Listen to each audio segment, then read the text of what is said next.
Welcome to our Hong Kong Brief program.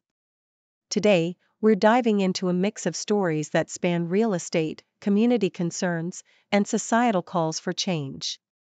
First up, we're heading to Tokyo, where the yen's dip has sent condo resale prices soaring.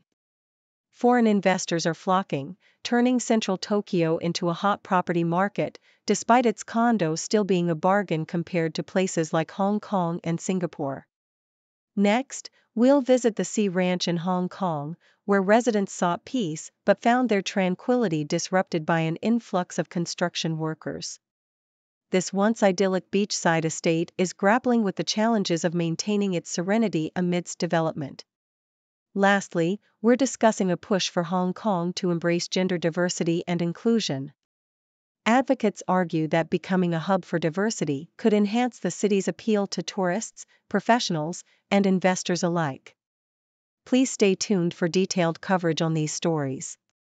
In the bustling heart of central Tokyo, a fascinating economic phenomenon is unfolding, as reported by Nikkei Asia.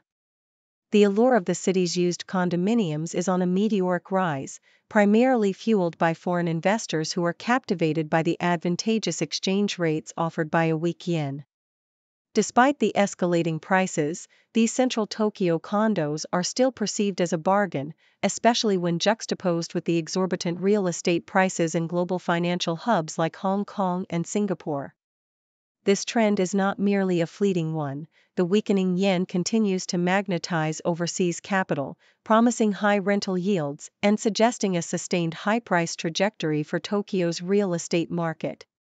The city's burgeoning population exacerbates the situation, leading to a pronounced scarcity in rental units and further inflating property prices. This confluence of factors, overseas retail investor interest, comparative affordability, and demographic pressures, paints a picture of a Tokyo real estate market that is increasingly attractive yet competitive. Meanwhile, in Hong Kong, a different narrative is unfolding, as detailed by the South China Morning Post. The Sea Ranch, a remote beachside estate once sought after for its tranquility and exclusivity, is now at the center of a controversy. Built in 1979, this luxury enclave promised a serene lifestyle away from the city's hustle and bustle. However, the recent influx of construction workers, brought in to build an incinerator on a neighboring island, has dramatically altered the community's dynamics.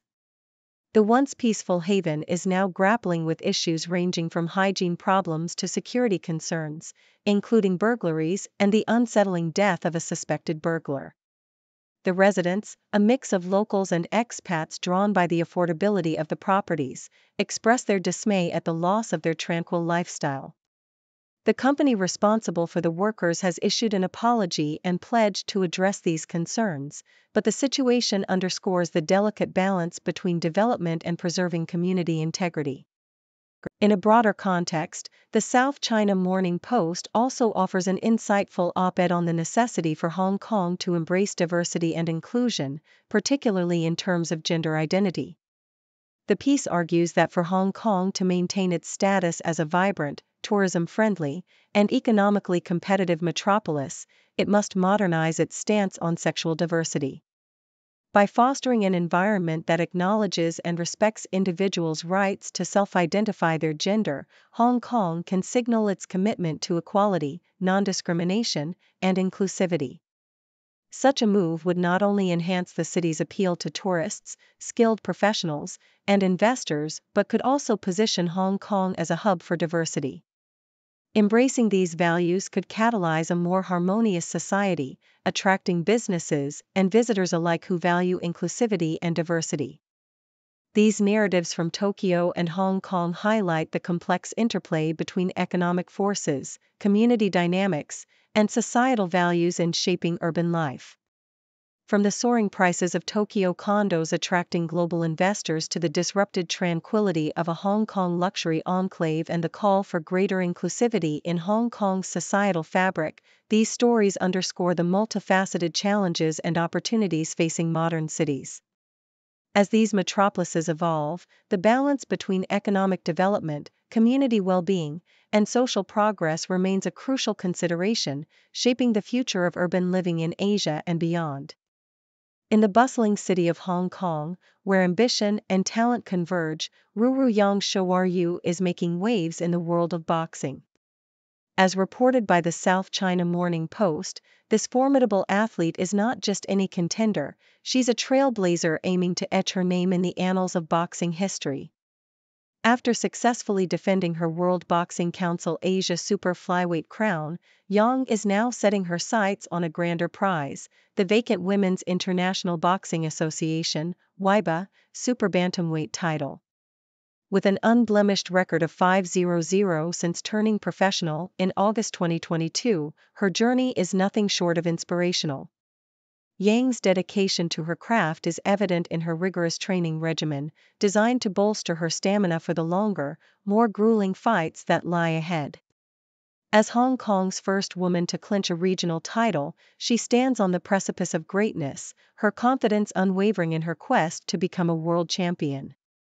Meanwhile, in the realm of financial technology, another Hong Kong-based endeavor is making headlines. The South China Morning Post reports on the massive success of Valuable Capital Group's online trading app, Som Capital. This innovative platform, which caters to Saudi Arabia's retail investors, offers a gateway to both Saudi and U.S. markets, with an emphasis on Sharia-compliant stocks and U.S. stock ETFs that resonate with Middle East themes. Since its launch, Som Capital has attracted an impressive 300,000 users, a testament to the app's appeal and the strategic foresight of its creators. Under the leadership of Chairman Stephen Cho, the firm is introducing new technology, new initiatives, new mindsets to the market, signaling a transformative shift in how retail investors engage with global financial markets. The architectural landscape of Hong Kong is also undergoing a renaissance, as showcased in the new book Untold Stories, Hong Kong Architecture. This publication, as highlighted by the South China Morning Post, shines a spotlight on the extraordinary contributions of local architects who have sculpted the city's urban fabric. Authored by Raymond Feng Wing Qi, the book presents an array of 70 buildings and urban spaces that encapsulate the ingenuity and vision of Hong Kong's architectural minds. From the Hong Kong Palace Museum, a masterpiece by Rocco Design Architects, to the innovative Oi Art Space extension, each project narrates a unique story of creativity and transformation. Untold Stories seeks to elevate the profiles of marginalized architects whose works demonstrate that architecture is an inclusive art form, accessible and meaningful to all.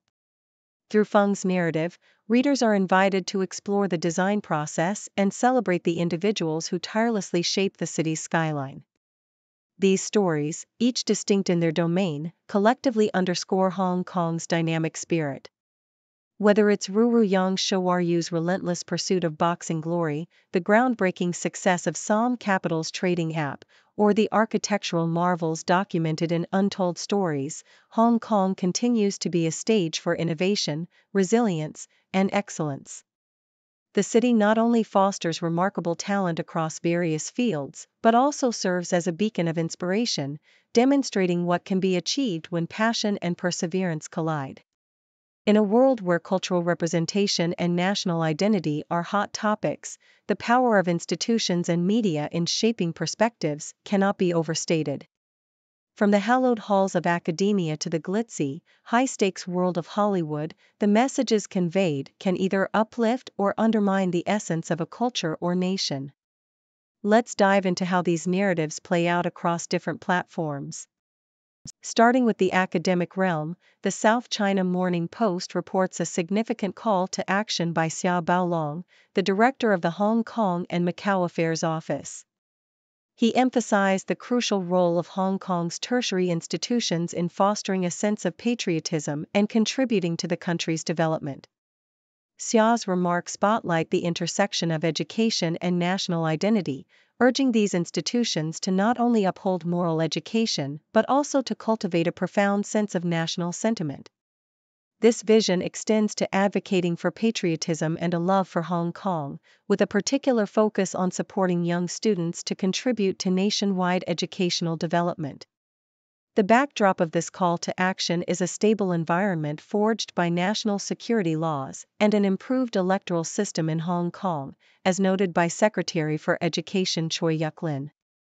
This scenario underscores the belief in the transformative power of education to align with national goals and aspirations. Switching gears to the business world, the Globe and Mail sheds light on the financial performance of Sun Life Financial, a major Canadian insurer. The company's shares experienced a significant tumble after it reported underlying net income of $875 million Canadian dollars, $694 million for Q1 2024, marking a decline from $895 million Canadian dollars for the same period the previous year. This downturn was attributed to several factors, including higher morbidity claims in the U.S., lower sales at its subsidiary DentaQuest, and the sale of its UK business. CEO Kevin Strain pointed out the negative impact of the end of the public health emergency and Medicaid member disenrollment on the firm's U.S. dental business. This story reveals the intricate challenges faced by global businesses in navigating market dynamics and external factors, highlighting the delicate balance between operational strategy and unforeseen circumstances. Finally, from the academic and business sectors, we leap into the world of entertainment, where the South China Morning Post discusses the infamous Hollywood adaptation of the beloved manga franchise Dragon Ball, titled Dragon Ball Evolution. Released in 2009 with a $30 million budget, the film was met with widespread disdain, to the extent that those involved felt compelled to apologize. Criticized for its casting of Caucasian actors in Asian roles and accused of whitewashing, Dragon Ball Evolution is often cited as Hollywood's worst manga adaptation. The backlash to the film underscores the importance of cultural authenticity and respect in media representations. The missteps of Dragon Ball Evolution serve as a cautionary tale about the potential consequences of disregarding the essence and origins of source material, highlighting the broader conversation about representation and diversity in entertainment. In conclusion, these stories from the South China Morning Post and the Globe and Mail illustrate the diverse ways in which institutions, businesses, and media play pivotal roles in shaping national pride, economic stability, and cultural representation. Whether it's through the promotion of patriotism in education, navigating the complexities of the global business landscape, or ensuring respectful and authentic cultural representation in entertainment, the underlying message is clear: integrity, respect, and understanding are key to fostering positive and constructive narratives in our interconnected world. In the ever-evolving landscape of Melbourne's suburbs, Burwood stands out as a remarkable example of transformation, as highlighted by the Sydney Morning Herald. What was once known as the bush for its rural characteristics has morphed into a vibrant university hub, bustling with life and diversity. This change is largely attributed to the presence of Deakin University, which has not only attracted a younger demographic but also contributed to the suburb's growing ethnic diversity. However, this rapid development brings with it concerns among longtime residents about the potential impact on the suburb's character.